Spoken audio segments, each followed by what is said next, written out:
Hey running superstars, so this is now the Pilates or the ab part of your seat plan. Remember, I'm not a Pilates coach, I'm not a personal trainer, but I do find having awareness of what your abs are doing and being able to control your abs is really, really useful when it comes to your seat.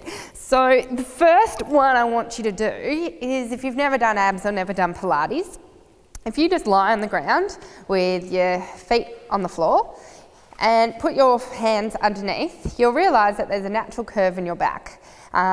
If you don't do anything else, you just lie on the ground, put your feet on the ground, you've got a natural curve in your back, which is normal. But in riding, we don't want a natural curve. We want to flatten out that back so we can get really strong and really tall, and that means we're using the right muscles to stay in the saddle.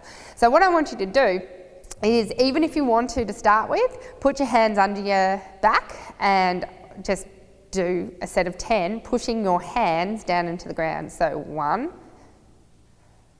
2, 3, 4, 5, 6, 7, 8, 9, 10.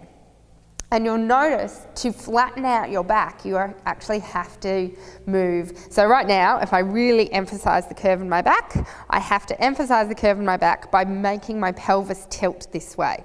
Now, if all I do is pick up my pelvis and tilt it the other way, you know, the exaggeration is bringing my ass off the floor.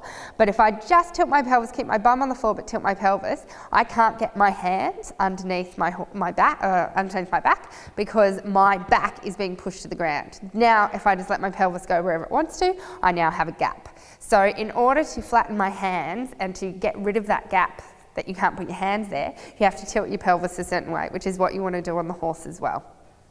So then the next thing is, I want you to do some trot canter transition. So put your hands on your hip so you can feel your hip bones. And what I want you to do is go canter, canter, canter, canter, canter, canter.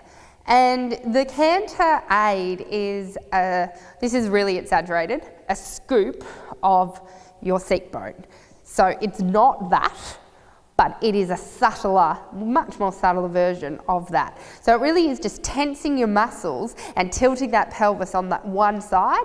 So so if I said canter left, here's me doing nothing, can't get my hands under there, really neutral back, and I go canter left. What you'll notice is the left seat bone came out of the saddle because I've gone scooping out, which then has asked the horse to canter left and allowed the horse to canter left. So canter right, canter left. This is exaggerated. Canter right, canter left, canter right, canter left, canter right, canter left. Now, obviously nothing in riding is that exaggerated and that firm, so I just want you to go canter left, canter right, canter left, canter right. And you'll realise and notice that you're almost using more of your obliques and using more of one set of stomach muscles, one side of your stomach muscles, more than the other, which is really, really important. And then the third thing you can do is just the good old ab curl. So you want to, again, push your hands.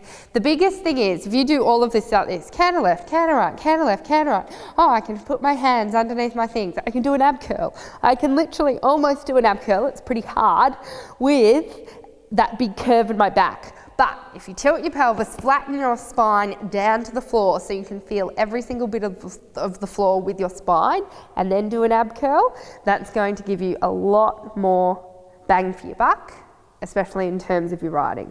So you can just do 10 ab curls, but the main thing is, even when you come down, keep your back on the floor. So I'm going up and down, but regardless of where I'm going, my back is to the floor. So that's the most important thing. It's all about keeping, you know, when we ride a horse, we don't want to ride it with this big arch in our back. We ride the horse with a flat back. And so we've got to practice off the horse, riding with a flat back, walking with a flat back, all that kind of stuff. So trust that helps, and enjoy.